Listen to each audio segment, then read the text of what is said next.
All right, let's get started. Good afternoon, everyone. My name is Ben. I am the webinar chair of the California Lake Management Society. And today we're really excited to bring in Luke Peterson and Addy with the Utah Conservation District, and also Alexis Fisher, who is the sponsor of today, and she's got a message for us. Take it away, Alexis. All right, thanks, Ben. And yeah, it's great to be here. I'm Dr. Alexis Fisher, and I'm a scientist with Eutrophics based in Santa Cruz, and I work throughout the West. And so we work with municipalities, lake associations, and consultants to accelerate water quality restoration from nutrient pollution, harmful algal blooms, and toxins. And so we just wanted to share a video of a recent case study in Moses Lake, Washington, of a project to address phosphorus and harmful algae. And I'll just drop my my email in the chat in case anyone has any questions. So thanks a lot.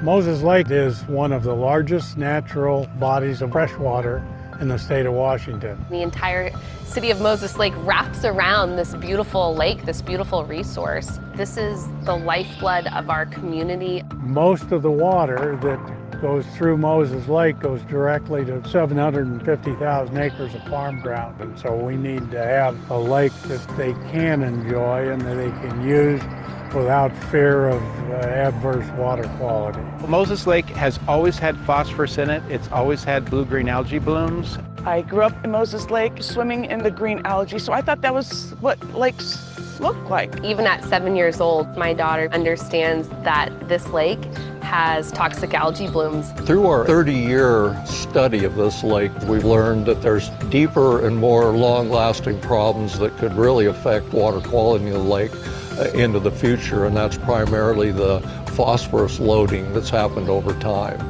Common problem with all lakes is that they've been receiving phosphorus from the watershed for decades and decades, and it's basically accumulated in the sediments. The phosphorus levels are high, the cyanobacteria have a competitive advantage and they take off. If we were to just walk away and let it seek its own course, the problem would only get worse and worse. Behind me, we have the Rocky Ford arm, and it's fed from a different water source that has 4 or 5 times the phosphorus load that the rest of the water coming in has. So what we want to do is try and reduce the amount of phosphorus coming into the lake and get this muck off the bottom that's full of phosphorus. So we started devising a plan on how we might be able to demonstrate a mitigation program here on the Rocky Ford arm of the lake. At every level, we have partners engaged. The Columbia Basin Conservation District, the NRCS, Representative Dan Newhouse's office, the Moses Lake Irrigation and Rehabilitation District, The Watershed Council, And Eutrophics and Aquatechnics. So many of us working together to help make sure that the lake is safe and clean for everyone to use.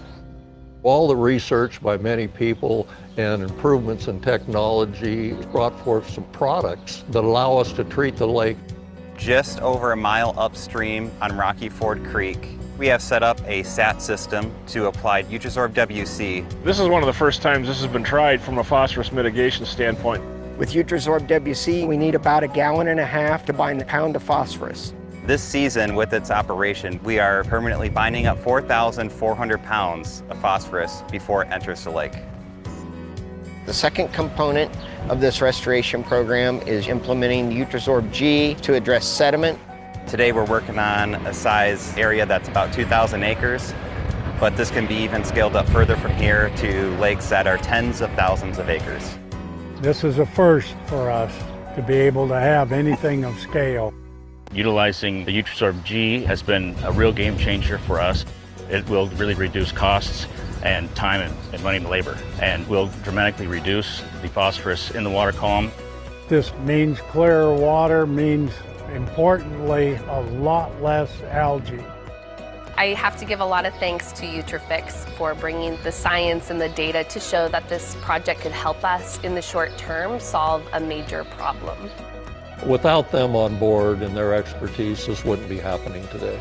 Every drop of water is important. This is the same water that's been here since 3.5 billion years ago, and it's the same water that the generations after us are going to have to use. This has been a long time coming, and to see it come to fruition is a really big deal. I can't tell you how excited I am to be here seeing boats on the lake, treating the water, because there's a lot of other people around the country dealing with the same issue. And if we can show the results of this, it's going to help many more people. I'll be working on it probably the rest of my life. These impaired water bodies can be fixed. There are solutions out there that are available to improve these water bodies for the years to come. What if in 10 years we say, oh my gosh, that day in June was the beginning of something really wonderful? That's the hope, that it will increase water quality. It will just make our lake better than it is today and it ever has been.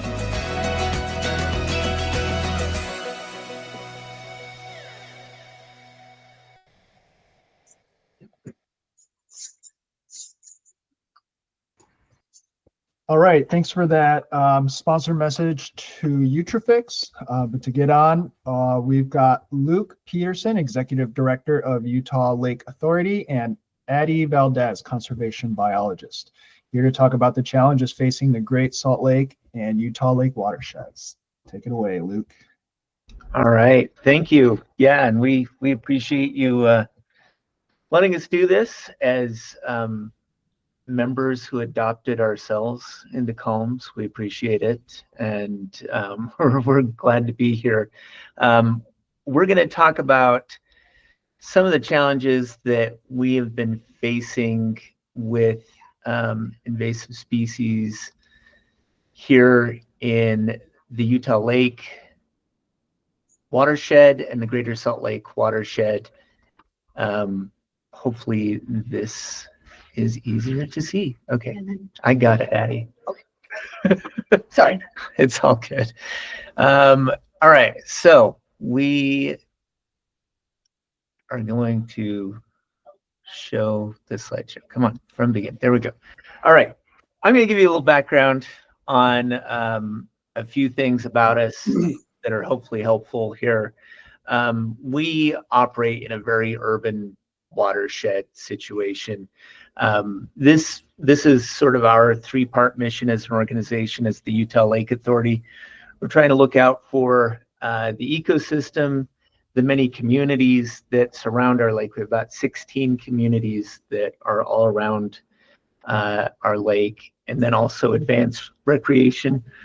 And we have a lot of partners, federal, state, the Utah Department of Natural Resources really has jurisdiction over the lake and its health. We operate really towards places that are aspects of that management which are high touch with regard to community and how we can get people involved and how we can better get a sense of investment in the lake and in the watershed. One of the biggest challenges that we face is the really incredible rate of growth along the Wasatch Front, which is our little area through here. We're located in Utah County, the Italy of the Wasatch Front, if you will, down at the bottom there. But the whole area follows the base of the Wasatch Mountain range. Not Sunday. And yeah, Friday would work. Okay. And we benefit from obviously operating as we do on this watershed, and it's been a tremendous benefit to the communities that live along here. Sort of the genius of Brigham Young, knowing that if he planted all these people along the base of the mountains, we'd be able to benefit from them as water storage. However, as this indicates, there's a lot of growth that's happening along this area. Salt Lake County over the next few decades slated to add 1.6 million to get up to 1.6 million rather, from its current population of about 1.25. And then Utah County is going to add even more, jumping up to about 1.2, or some people say 1.3 million in that same time period. So we have both the Great Salt Lake, Utah Lake, in these highly urbanized areas that are growing very rapidly. These counties to the north, Weber and Davis, they're also part of the watershed, but they're not growing at quite the same rate. And I think we'll be worrying about them sometime in that bracket from 2050 to 2080 or something, assuming we haven't consumed all of our water before then. Our specific area here in Utah Lake, where we're slated to add a lot of the population, you can see the east side of our lake is pretty developed. It's over on the west side and the south side, which is where I'm from, that these areas are less developed. Here on the west side, this is a lot of desert out here, sort of sagebrush sea out this way. But we've added about 120,000 people to this area on the west, where there was no one before in the past couple of decades, and then we'll add another 400,000 on the south side and another 300,000 on this west side is the projection. So this poses a lot of challenges for us. And then on top of it, how transportation is dealt with, and this is the current transportation plan. As you can see, it involves building at least one bridge across the lake, which terrifies us. And then there's also a proposal for maybe a causeway up in here or something along those lines on the north shore of the lake. So some pretty significant ecological challenges, even just setting aside the massive population growth from the infrastructure developments that might go with it. To deal with a lot of this, we conducted a consumer research study to help us understand how people think about the lake, because one of the biggest challenges that we have is that people do not value Utah Lake. Is, I would say, one of the most least loved, most maligned lakes you'll ever encounter, especially for one that doesn't actually have any significant, like, highly volatile pollution issues or hasn't caught on fire recently, anything along those lines. I'm always impressed with how poorly people think about the lake.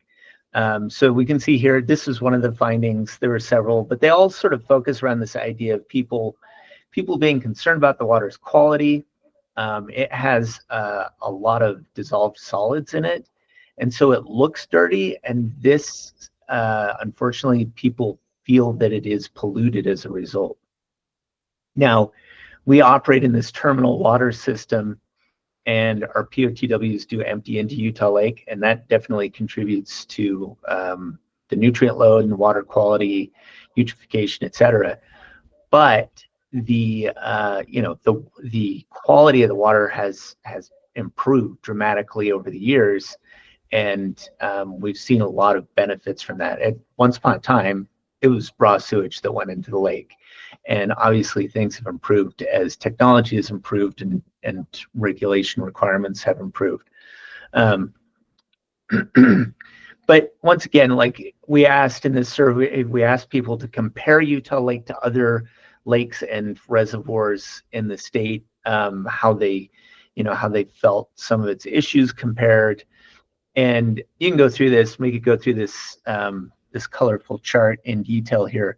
But the main thing to notice is just how much red and yellow and orange Utah Lake has relative to other bodies of water in the state.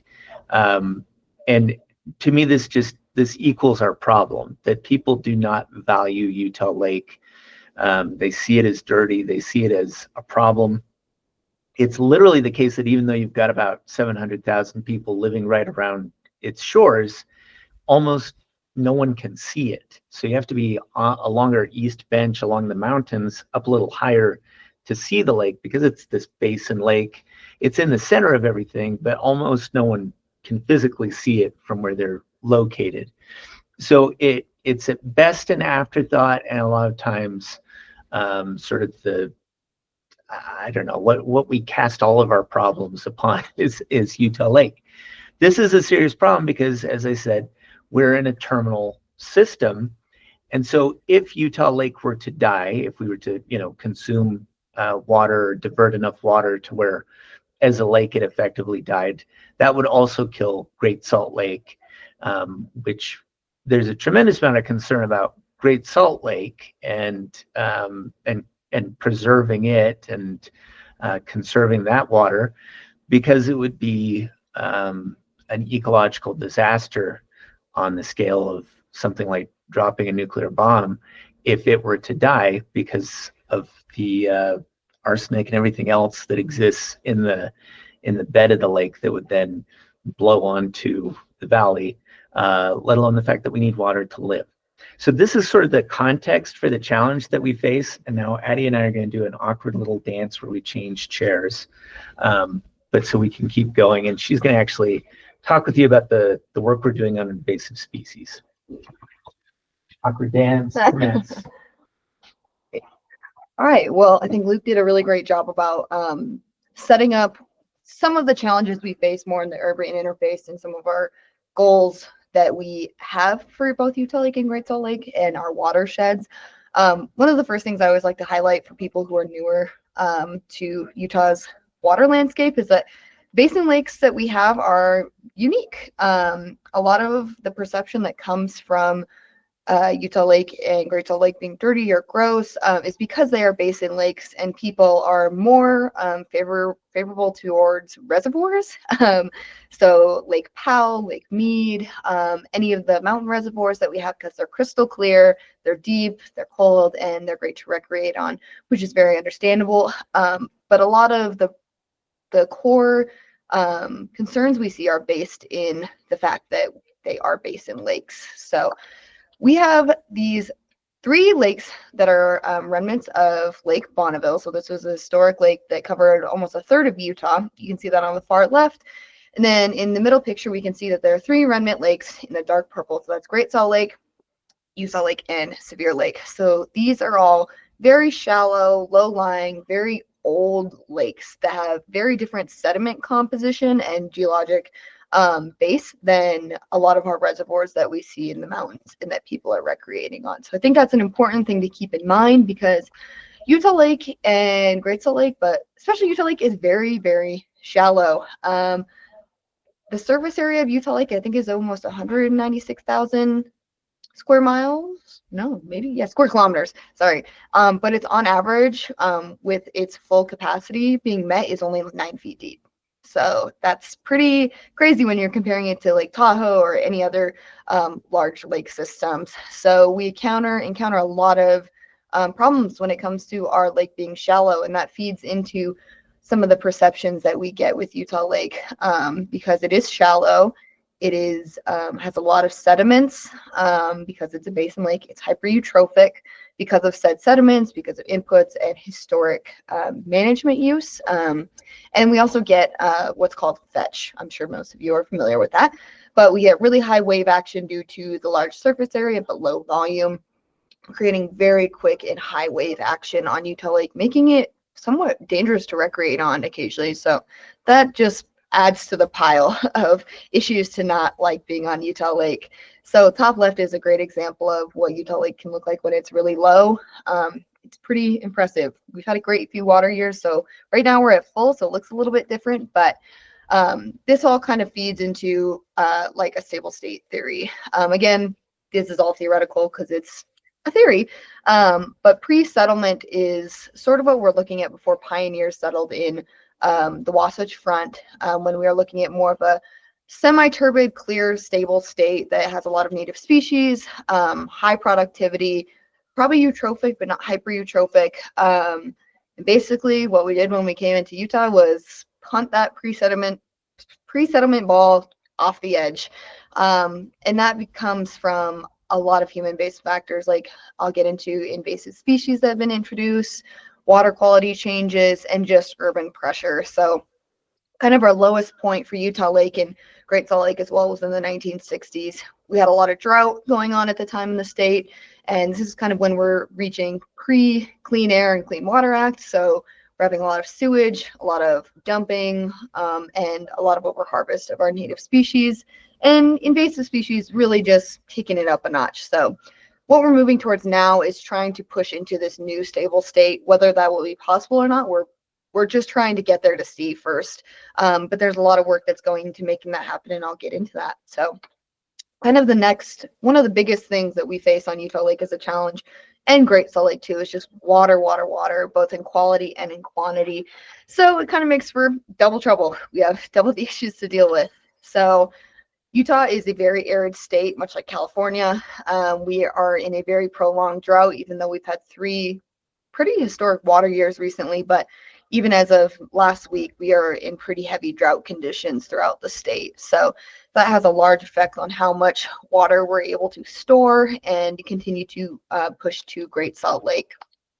So this is a video showing what Great Salt Lake has changed water level wise since 1986 and 2022. It's a slider. It's going to show you just how low Great Salt Lake is now.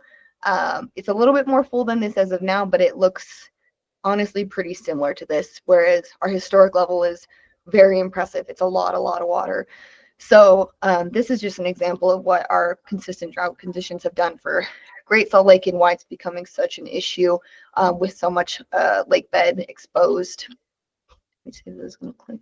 And then this is a great resource. This is a Great Salt Lake tracker showing, the stats on Great Salt Lake, why they're so important. So we're about 5 feet below Great Salt Lake's minimum healthy level, and all these different stats that just show why this low water level is really detrimental to both the ecology of the lake and human health.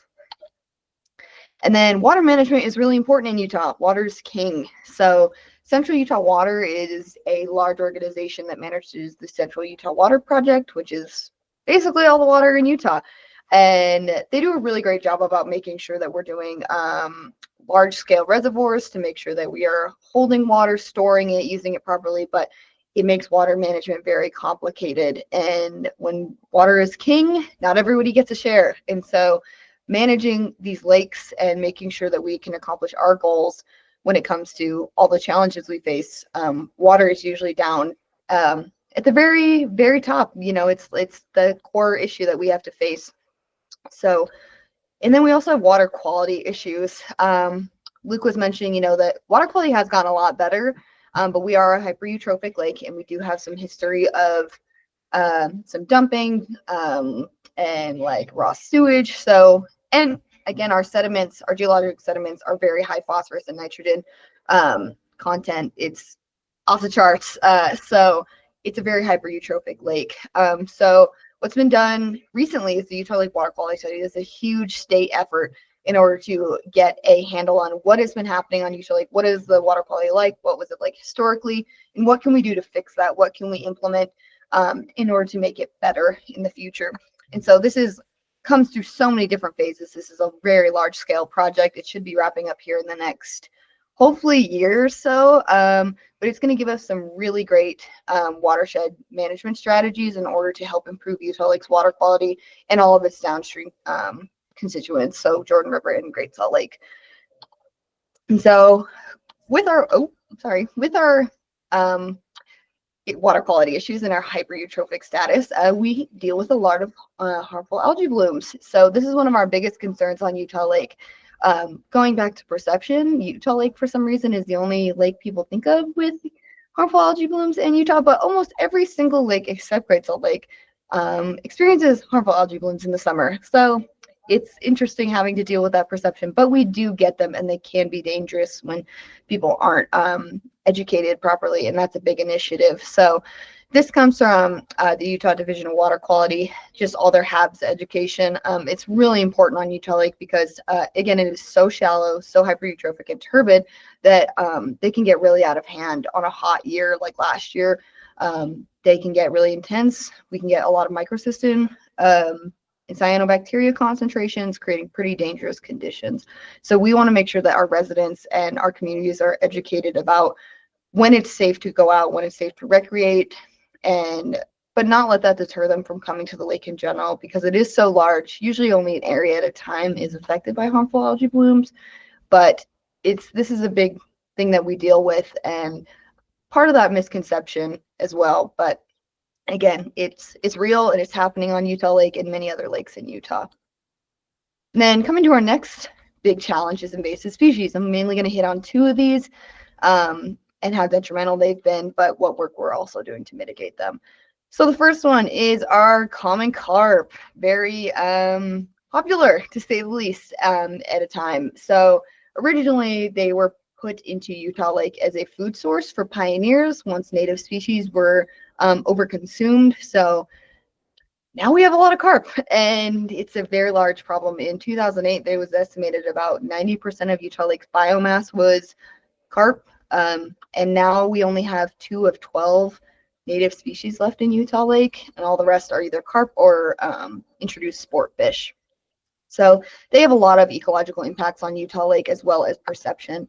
So this is from the Utah Lake Water Quality Study, but it just hits on some of those main points that, you know, we do have a shallow, turbid lake, and carp just make that worse. They do that by stirring up sediments because they're benthivores, and they are rooting up aquatic vegetation, further causing turbidity. And then they also are secreting nutrients as well in their own waste, so that they keep adding more phosphorus and nitrogen back into the system. And they have large food web impacts because they have a lot of diet overlap with some of our native species. And again, it creates just a lot of cascading issues on Utah Lake. And perception wise, it just, when all you can catch is carp, it's not very fun to go fish. And they grow very large and literally assault you on the lake, essentially, if you're walking in it. So it's not the best to deal with. And some of the biggest questions we get, you know, is if carp are removed, if that's a possibility, you know, how are we going to have other fish in the lake? Like, what are they going to do? Is the environment going to bounce back? Is our water quality going to improve? And, you know, there are a lot of theories about what's going to happen. And there has been a lot of work to be done to try and answer those questions. But right now it's still kind of to be determined at the moment. And there's a lot of projects and efforts going on through the state, federal agencies, and local agencies to try to mitigate carp. And I'll get into that more in our solutions of how that goes about. But right now we know that just carp was a huge disturbance for Utah Lake, and kind of, again, punted our pre-settlement state off the edge for no return. Like, this was one of the largest scale ones that we really couldn't stop, but here we are now having to deal with it. And carp have a huge impact on nutrients in Utah Lake, and then hopefully removing them will be a major recovery component for the lake. We don't know if we'll ever get to full extirpation, but if we can get to a point of management and control, that can make a large difference. But some of the things that we don't know is, you know, what kind of impacts they had initially, like how to characterize and measure those impacts. How fast they grew and how quickly it changed the water quality. We don't have those historic accounts. And then what is our water going to look like after we remove carp? Is it going to change drastically? Is it going to take time? These are just not questions we have the answer to yet. And if we can meet these reduction goals, like how much money is it going to take? How much manpower? What technology is going to work? So those are really great questions that managers are currently working to answer. And then our next invasive species is more on the stable side, more on the not moving side. So this is Phragmites australis. So this is a native or invasive weed. It grows about 10 to 15 feet tall on average, and it grows in these large monotypic stands that are just so dense nobody can walk through them. They are really great at their job, I say. They reproduce via seed and also by, rhizomes, sorry. And so they spread really quickly and really rapidly. And they're very great competitors for wetland and riparian habitat. So these were theories about how invasive common reed and frag was introduced is up for debate, but it got here a little bit before carp did. And this is an issue that we've been dealing with for a long time, up until the last 2 decades. So Utah Lake, this feeds into the perception of why this is an awful place to go. Because if you're walking on this trail and you want to go to the water's edge, you can be my guest to try, but it's not likely going to be possible. So we've been doing a lot of work to try to mitigate Phragmites issues. This is an example of how tall Phragmites can get. You can see some buildings in the back, and this is what's called a marsh master. This picture, this is what we use to mow and trample Phragmites. They're basically aquatic tanks, but they're about, I don't know, 15 feet tall. And yeah, this is some live frag that's right up against it. It's pretty impressive, honestly. And this is a video just showing what kind of treatment we've been doing in the last decade, and how much of our shoreline that we've treated and how many acres per year. It's I like to think pretty impressive. Again, a lot of it's retreatment. Phragmites requires about 3 years of herbicide treatment in order to fully kill rhizomes underneath the ground, but sometimes it even takes longer than that. So it's a very difficult weed to get rid of, but we've been having this program go for over a decade now, and it's been really successful, and I'll show some pictures of that here in a little bit. But it's taken a long time and a lot of effort and a lot of money, but it's been pretty successful. Let me see this look like. Great. And then so now kind of getting to some of our solutions, our lessons we've learned, and what we're trying to do moving forward, because managing lakes in urbanized arid environments are really tough. It's not something for most people that they have to deal with. So this is a plan that was introduced a few years ago called the Great Salt Lake Basin Integrated Plan. So this is just a large scale statewide water usage plan that's main goal is to try to efficiently get water to the Great Salt Lake without, depleting water rights or anything else or making the drought worse. So this is a really large scale plan that was widely supported in order to try to unify this goal of getting more water to the Great Salt Lake. And it's not directly Utah Lake related, but by getting more water to Great Salt Lake, we have to get water to Utah Lake first. So that's a part of it as well. And what we do feeds directly into the Great Salt Lake. So this is important for everybody who's in this giant watershed. And if you're trying to check out this YouTube video, kind of explains it a little bit more, if you'd like to click on that, it's pretty good. And then going back to our carp issues that we've had previously, treatment was done via large commercial seining. It was not becoming very efficient anymore with the family that was doing it for pricing, but they were successful for a time, and we did see some reductions in carp populations by about 70% of their biomass, and now it's rebounding because that process just became inefficient for political reasons and like labor issues. I'll leave it at that. But this is a new technology that we're sourcing out of the University of Minnesota in their carp treatment kind of lab. And these are automated nets that we're trying to use out. Last year was our first pilot year trying them, and this will be our second year. But it's just highlighting new technology, that this is a really important issue that not only managers but the public is concerned with. And so we're really trying to be innovative to make sure that we try our best to reduce carp populations and biomass overall in our lake. And then this is going to some of those pictures I mentioned before about Phragmites and some of the other invasive species removal that's happened. So these are just really great, clear before and after pictures of what some of these zones have looked like just post-treatment. And the next phase that we're moving into is revegetation. So now that we have this large open space where Phragmites was occupying, in order to make sure that better species in Phragmites does not come back, we have to kind of manually put species in right now. We've tried seeding. There's been some research being done on that right now, but at the moment with water fluctuations, it's pretty difficult to make successful. But planting of plugs and sod mats and trees has been pretty successful so far. Last year we put in about 30,000. This year we're doing 50,000, and we're really excited to get this done. We do this through community engagement as well as contract. So the community engagement is a great opportunity to change perceptions for Utah Lake. So these people can live here for over 10 years and never actually go to Utah Lake, or have a perception in their mind that may be 20 years old or outdated. And getting them out to the shore and doing active restoration work really helps them create a sense of place and their own anecdote to share with people. Instead of saying, oh, well, don't go there, it's gross, without ever being there, they can relate to this experience that was positive, that they really got to see what Utah Lake is like now in more updated view. So they've been really great dual purpose events that have accomplished quite a few of our goals already, and we're excited to keep improving them and keep moving forward. And so we would love to take any questions about any of these things that we've worked on. It's kind of a large spew of information, and there's a lot of challenges that come with Utah Lake that we didn't list, as well as Great Salt Lake. So we're happy to take any questions, and hopefully that was thorough enough. Yeah, right. In the presentation, I think. All right, great.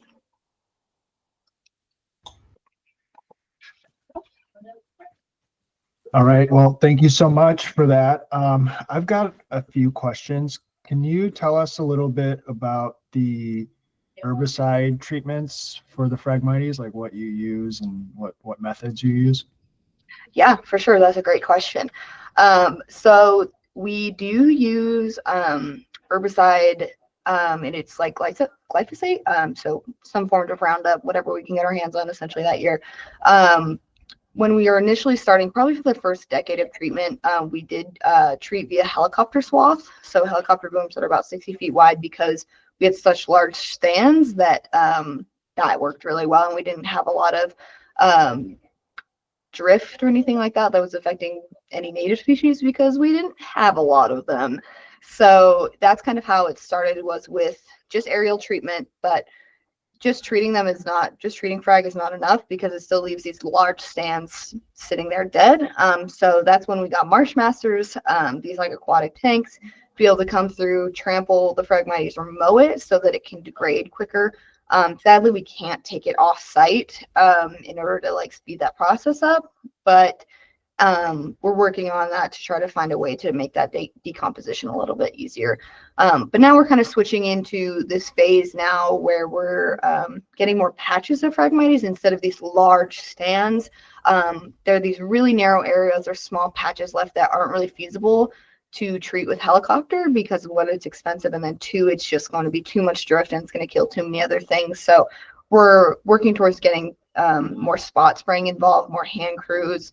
But it's difficult because it's a large lake and it takes time, and staffing is difficult, but that's kind of the next phase that we're moving into, is to getting a little bit more targeted. No, this is great. Yeah, I will. This is. All right, thank you. Any other questions? If not, I've got some more. Water level. Okay. Have you considered any other herbicide alternatives to glyphosate? I know there's, some other ones that might be more useful, or even other methods like cutting them first and then treating the regrowth. Any other strategies? Yeah, that's a great question. So a lot of research that was done for Phragmites treatment in Utah was actually done on Great Salt Lake. Phragmites is a Great Salt Lake issue too. State Land Grant School was able to do a ton of research on it in the past decade to establish these best management practices. So they went through and did a lot of work with, like you're saying, like treatment timing, and they found that the best time to treat was when Phragmites was at its healthiest, so it would absorb as much of the herbicide as possible. Otherwise, it just wasn't having as high of absorption and wasn't actually really killing it at all. And then to answer the other question about other herbicides, I'm not 100% sure what herbicides they all looked at. I think that was the one that they found to just be the most efficient and most available, probably. But I'm not sure. I didn't conduct that research. That was probably, I don't know, 5-6 years ago. But that's kind of the established best management practice here in Utah, at least. Yeah, it's a great question, because it's one I've had. Is there not an alternative? In a few places in the state, they've done burning, but that's really hard for us to get approval for. And we have people interested in grazing as a control scheme, but it's not going to eliminate the frag, right? It'll only keep it down where the grazing occurs. So yeah, I'm open, but that's what we've been using thus far. Yeah, we've kind of been going at it like with a regular integrative pest management kind of approach, making sure that we have a tool bag of a lot of different tools. And our main one happens to be herbicide treatment, but some people do prefer grazing, or prescription burning would be amazing, but we are have a very high urban interface that is really difficult to get those burning permits, sadly, and that eliminates it. And we have air quality issues in Utah as well, so trying to get any kind of permit to make the air quality worse is usually not easy.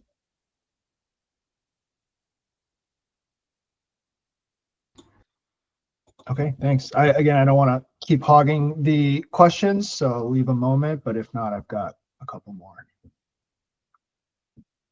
No, these are all great questions so far, very relevant. And I mean, we kind of have a unique system just because it's so urbanized, so shallow. It's a little bit different, but still in the arid west.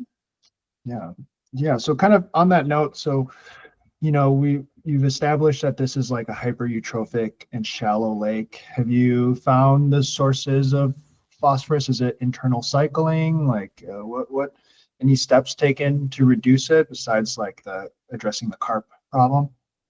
Yeah, that's a great question. So that's one of the big things that the Utah Lake Water Quality Study is addressing. And some of the main sources they found for nutrients is, yes, just internal cycling. So sediment, like high phosphorus and nitrogen sediment composition, atmospheric deposition, wastewater treatment plant influence, and then stormwater is another large one, because we're at the bottom of our Utah Lake watershed, and then we're like above the Great Salt Lake. So everything comes down into us pollution wise and stormwater wise. So those are the main components. And then carp as well. Carp don't necessarily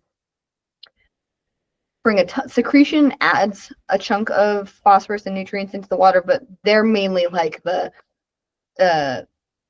people who are the things that are stirring it up and kind of making that sediment more active, and that bioturbation is just continually cycling in the water. So those are some of the main factors that play into it. So carp production is one of them. Wastewater treatment plants have actually made a lot of strides in the last few decades to reduce their phosphorus offloading. So that's been really great. They have done a really great job here in Utah with that. They don't like it necessarily, which is very understandable, but generally it's working pretty well, and that's something that's going on. We also hopes to create a stormwater treatment plan. There's I don't even know, hundreds of stormwater like outlets into Utah Lake, so it's kind of a big bite to take, but that's something that we're working on, as well as the carp. And sadly, the sediment is something dredging has always been something that's continually come up for Utah Lake, to make it deeper, to like get rid of the sediment, or like at least get to bedrock. But there's just, you wouldn't believe how much sediment and how far the bedrock is from Utah Lake.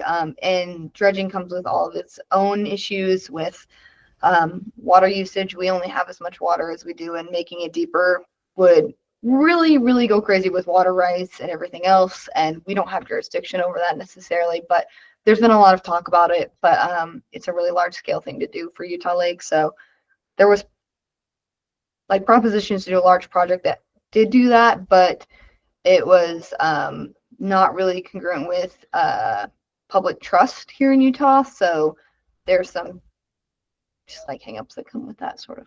If that answers your question, that was a lot.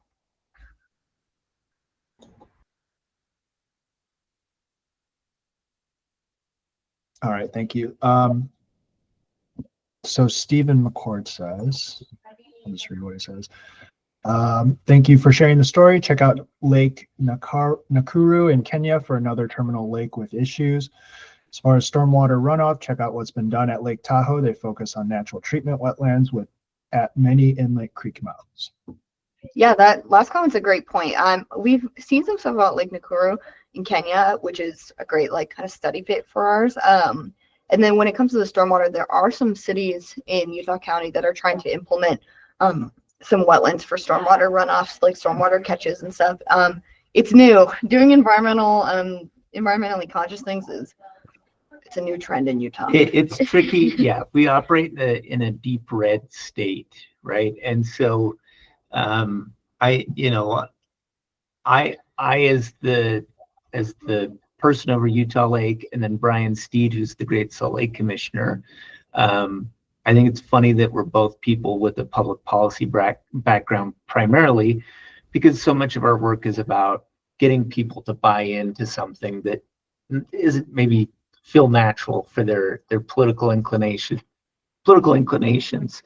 And so, yeah, that's part of the work for us, is really figuring out how to effectively get people invested in conservation.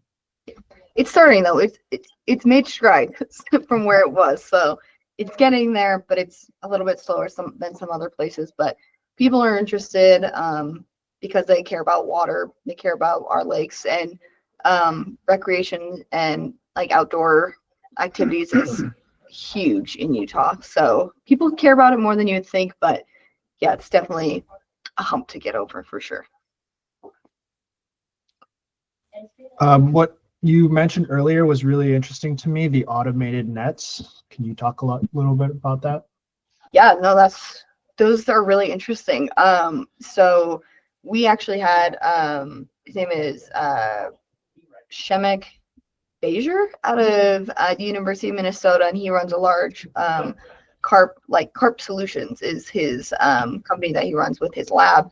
And they have all these really innovative technologies that they test out and experiment in Minnesota, because they have a large common carp problem as well. Their lakes just happen to be much, much smaller than ours. So we came to him a few years ago and had him present at one of our symposiums to talk about what could be some proposed solutions for us, because our previous technology was based off of really specific, it was a family that ran a commercial fishery, and they did a great job for a long time, but generationally things changed with techniques and how they wanted their contract to go. They wanted it to be pay per day, not pay per pound, and so effort decreased exponentially, and so it just became something that wasn't feasible anymore for the funding that we had. So new technologies was something that we were really interested in looking at, and the carp traps happen to be one of the best fits for Utah Lake, at least. So they're like these large, I think they're 20 by 60 traps, and the net lays on the ground, and then they can be automatically triggered to raise. And common carp are attracted to corn, like cracked corn. And so there's feeders that you can put out that releases corn in the water, and they basically become trained to come to this area to feed. And then you can have sensors and traps that indicate how full it is, or like what is the mass in the area. And that can allow you to trigger the trap to let it be closed, or like raise the nets up. And then crews go out the next day or whenever it may be in order to collect the carp, and that's a whole other thing on its own. But sounds like perfect science, but with everything, technology doesn't always work. So we had issues with sensors not going off, just a lot of damage from fetch. Like wave issues, and sediment was a big one, because the nets would sink in sediment by like a foot, and it would take crews of like 5 or 6 people 2 hours to get the net out of the sediment. So it's definitely in its pilot stages right now. We're looking forward to this year, after a lot of learning lessons last year, to see how it goes, because it is a lot more cost efficient, and can be effective when we kind of put it at a larger scale, I think. All right, thanks. I see Alexis has her hand up. Yeah, thanks for that was really informative and a really cool talk. That's really awesome that there's efforts to reduce resuspension from the sediments from carp, and I know like those wastewater treatment plants have really reduced their nutrient effluents. But yeah, just kind of wondering, I'm asking because we think a lot about sediments at my company, but are there plans to try to reduce internal phosphorus loading from the sediments right now? Like what's the feeling around that right now? Just kind of curious. Yeah, that's a good question. I would say we wouldn't have as good of an update on that, because our water quality folks are much more in tune to that with their water quality study. With some, like, they're going to be the people who have like our implementation strategies to what are some of the ideas that we can do to make that better, to focus on that. So I don't have a super great answer for that yet. Hopefully in the next 2 years, I'll have a really good answer for you on that. But some of those things, those more complex dynamics in the lake are definitely being investigated. And that's the same with like atmospheric deposition and all these other things that are being kind of evaluated to see what can we actually do to help, hopefully. So sadly, I don't have a great answer for that. Yeah, I'd say most of the solutions right now are pointed at carp as far as that's concerned. That aspect of the challenge is concerned, but I don't know that on the Utah Lake Water Quality Study that we've really gotten into. Let's talk about solutions on sediment. How do we, lock it in or what have you? Yeah, they're not quite there yet. They're working on it all right now, so we're waiting anxiously. Yeah, that's great. Thank you. The progress on the carp will make, I'm sure, a huge difference. So yes, that's kind of the biggest band-aid to rip first. Yeah, well, I think speaking from California, we have a lot of shared challenges, and we'd love to welcome you to our discussion and keep you in our loop. For one, Phragmites is a common issue we see up here in the Northern California area, especially around the Delta region. And then also carp. It can be an urban issue and an issue even for large reservoirs. So, if there aren't any more questions, we have one last announcement. So our next webinar is May 7th. It'll be the fire impacts on fisheries, food webs of 10 lakes before and after a mega wildfire. So May 7th, noon to 1. We also might have another webinar before that. It will be a water quality sonde roundtable. So we've invited about 5 or 6 water quality sonde companies to give a little short pitch and then a little discussion for people to ask questions about their various products. So thanks again to the Utah Lake Authority. Thank you, Luke and Addy. And thanks for everyone for joining. Thank you to Eutrophics for sponsoring this webinar. Have a great afternoon, everyone. Thanks, everyone. We Thanks, appreciate everybody. it. All right. Thanks, guys. Take care.